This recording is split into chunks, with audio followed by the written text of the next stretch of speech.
But fear is something that, if left unchecked and unbridled, can absolutely ruin your life. My question is, what's beyond that fear? What has it been holding me back from that I haven't been fully enjoying life because of it? Welcome to the Sales Made Simple podcast. This podcast is dedicated to helping overwhelmed outdoor living professionals, landscapers, and hardscapers just like you increase your closing rate to over 75% without doubling your workload so you can build a seven-figure business that doesn't need you. I'm your host, Joshua Gillow. Let's dig in.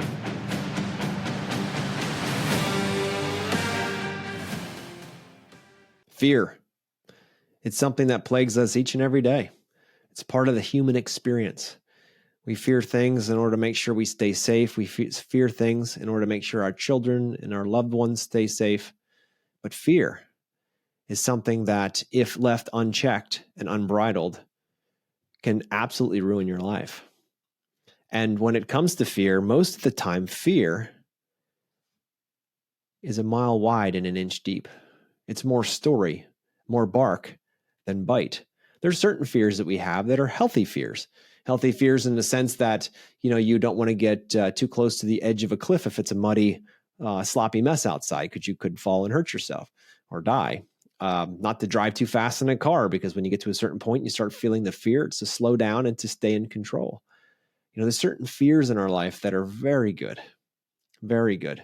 when you're carrying a loaded weapon to make sure you know how to handle it, because somebody could get killed. These fears are good fears, but there's so many fears that lurk in our minds and in our hearts from stories that loved ones have poured on us over the years. Maybe it's your mother told you something and your father's fear that they cast on you and you don't even know it. And now you're scared of the same thing that they are. But for what reason? Is that really true for you? And for me growing up, one of my big fears that I've never really focused or faced, it's a better way to say it, was the fear of swimming in deep water.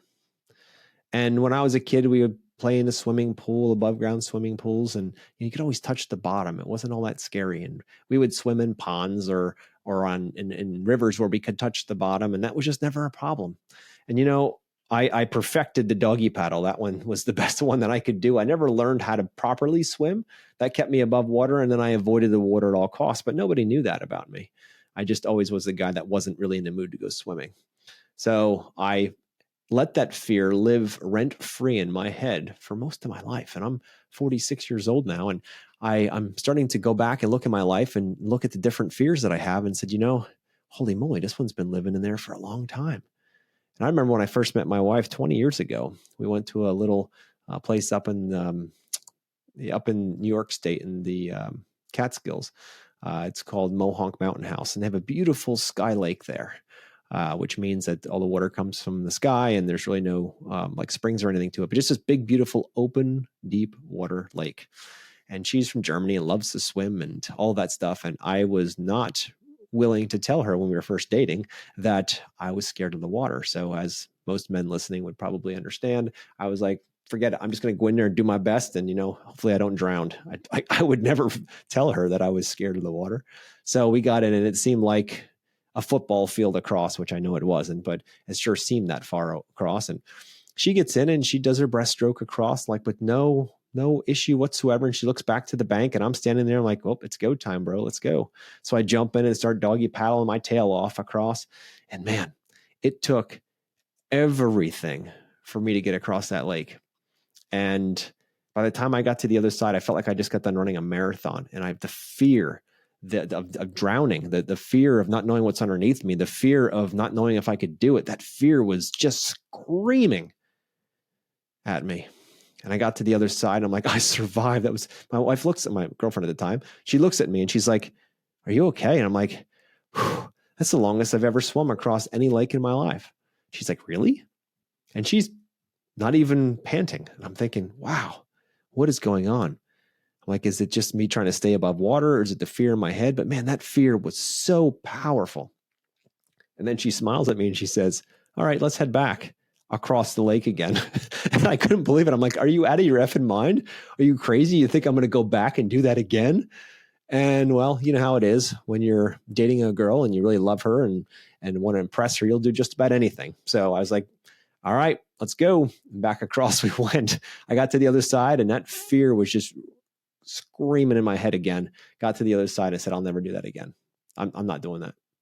So for many years, so we, not years, but we dated, then eventually got married about a year later. And all the time between then and now, which is almost 20 years, I just stay out of the water. I just don't do it. We go to the beach. She goes out and likes to swim. I'll stand on the side and watch her. Like I've always found ways that it's not a big deal, but never ways to face that fear. Because it's scary. It's scary. Those fears of drowning, those fears of going out there and making a fool of yourself, of all of that were so overpowering. I say all of that because, listeners, I'm not here to bore you with a bunch of stories, but there's a lesson in all of this. And 3 years ago, when I started to be the scoutmaster at our local Boy Scout troop, and my son signed up, and the other leadership's kids were moving on and they needed help. So we jumped in, another father and myself, we jumped in, and I became scoutmaster. And for the first year in that, we go to a summer camp. And that summer camp, you have to pass a swim test. And I was like, oh man, I've been so good at avoiding this in the past. Let's see if I can avoid it now. So the first year, I ended up talking my way out of not swimming for the test because I'm a quote unquote adult, which can swim. I'm just not going to prove it to everybody right now. I don't want to. And somehow I got away with it. So I breathed a sigh of relief and said, I can kick that can down the street a little further. Well, the problem is the next year came along and all the adults were doing the test and I couldn't get away with that anymore. And I got to the edge of the pool and we had to do 6 laps in like a 40-foot long pool back and forth without, touch the side when you get to the other side and go back right away. It has to be consistent. And it's, in this case, was 5 laps of whatever stroke you want, breaststroke or freestyle or whatever you want to get across. And then it's a backstroke in the way back and then a float. So I'm sitting here on the side thinking like, man, that whole fear came back up. That whole lake experience came back up for me. And my heart was pounding out of my chest. I had every single excuse for not doing it, trying to talk my way out of it again. So not everybody, my entire troop, including the young children that are there watching those young men, wouldn't see their leader struggling with something that everyone around me had no clue about because I kept that very near and dear. Even my wife didn't realize how fearful I was of water. So the time came, I jumped into the pool and I did my whatever pseudo breaststroke, doggy paddle, stay above water, swim stroke. And I got across the first time, back across the second time, back across the third time. Man, I was just panting out of my mind. And it wasn't because I didn't have the skill or the cardio. Like I run all the time. I bike. I do all of that stuff. Ruck. So the cardio is not the problem, but the fear in my head was burning all of the energy. And then add that to that, the fact that I was holding my breath and like all of these things. So I'm telling you this story because I did survive that. I just made it in a swimmer and got out and said, you know what? That was so embarrassing that I was in front of other adult leaders and all of these young men. And I'm like, I need to change something. The time has come that I need to finally do something about this. And I said, what's the first thing I need to do? First thing I need to do is I need to get clarity on why I'm doing it, right? Okay. Because clarity builds confidence and confidence can move mountains. So clarity is because I don't want to be scared of water anymore. My question is, what's beyond that fear? What has it been holding me back from that I haven't been fully enjoying life because of it? So I have a really good friend named Brett, and we ended up vacationing together that same summer. That was last summer. And there's a swimming pool there. And I said, Brett, you're a college level swimmer. And I said, can you please teach me how to swim? I'm a 46 at that time, 45-year-old man, 46 now, that I don't know how to swim. And he says, absolutely. So we spent an entire week at this place and he showed me how to swim. He showed me and then we learned. I learned and then I did it and added a bunch more different strokes. So we focused on like breaststroke and then we focused on the freestyle and backstroke. Those are the ones that we start. And so he just went through it step by step by step by step, broke it down to the simplest fundamental pieces.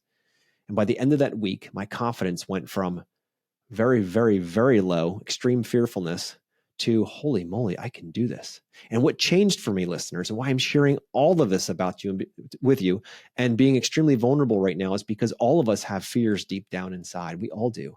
And what I learned over this process is that when we face our fears, when we look them square in the eye and we move forward with clarity of why and what to do next, we put a strategy in place and we start executing on it.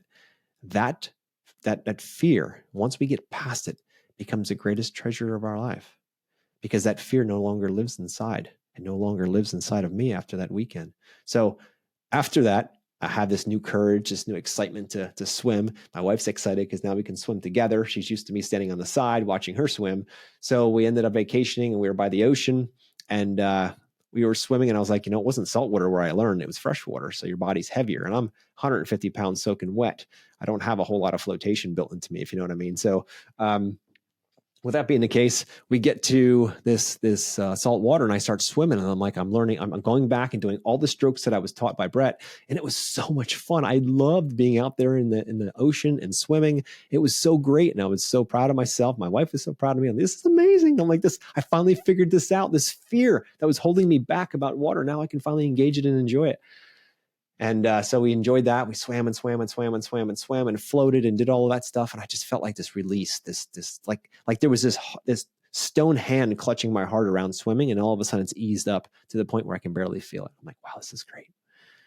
I say all of that because we eventually ended up in a freshwater lake, and I was getting a little cocky. So we went out swimming, and I didn't realize how much more buoyancy is added by the salt. And man, I struggled swimming, but I went back to what I learned, and I kept pushing forward, and I kept pushing forward and kept pushing forward. And eventually there was a lot of current. There was a lot of wind. There wasn't a lot of places to get off, like to get out of the water. So it was going back to freaking my mind, and I had to manage that. I got back to the dock, and I was freaking out, and I got back to the dock, and I was like, this is not going to beat me. So I got back after about 5 minutes of rest. I got back in the water and just kept swimming. I just kept going, and just to beat that fear out of me. And I say that to you guys, not to try to impress you, but to impress upon you this idea that those fears are there. Yes, we acknowledge them, but we don't have to live by the rules. We don't have to live by the amount of restriction they provide in your life that they hold you back from, right? So when it comes to fear being a mile wide and an inch deep, think about fears that are going on in your life. What are you afraid to face? Is it a conversation? Is it a new system in your business? Is it a conversation with your child or your wife? Is it something that you've always had fear toward, but didn't know how to get around it? The path forward is through. You must go through this fear, just as I did with all the swimming. And you know what the crazy part is? When you do that and you push through, you build this understanding, this awareness, this trust inside yourself that no matter how hard things get and those really, really tough fears, if you're willing to look them in the eye, because the greatest treasures of our life are right beyond that fear. And what I've learned now is I'm certified in scuba diving, deep sea scuba diving. I love to swim. I really enjoy it now. I was just out this morning in a pool doing the same amount of laps that I had to do the first time I went to that swim test for the Boy Scouts. I do that as a practice run now, all because I faced it after 46 years. So listeners, if you're thinking about some part of your business, maybe it's sales, that you're scared. Like, man, I'm just tired of being rejected. I'm tired of the anxiety that comes with selling. I'm just tired of all of that. I think the answer is on the other side of that fear, because maybe it's the fact you don't like it, or maybe the fact that you're scared. And I was scared most of my life and held it inside of me and told nobody about it. Nobody knew about this. So what I'd love for you guys to do is look in your life and think about, where am I scared? Be honest with yourself.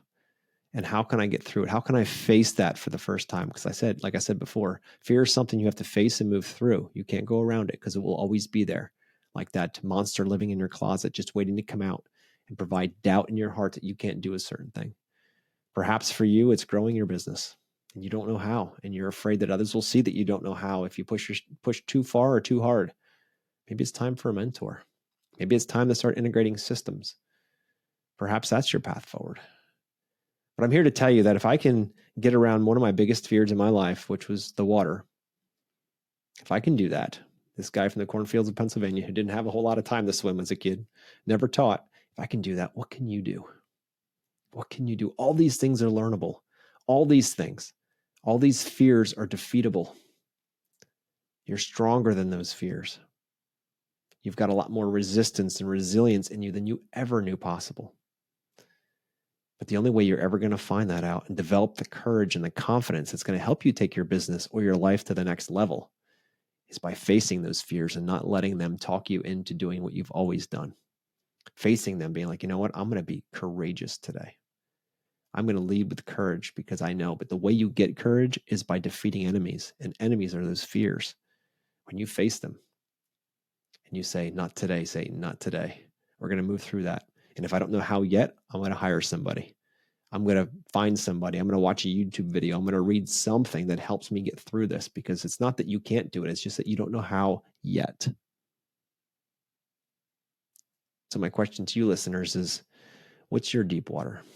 What's something that you feared most of your life that you can finally decide to look in the eye and push past?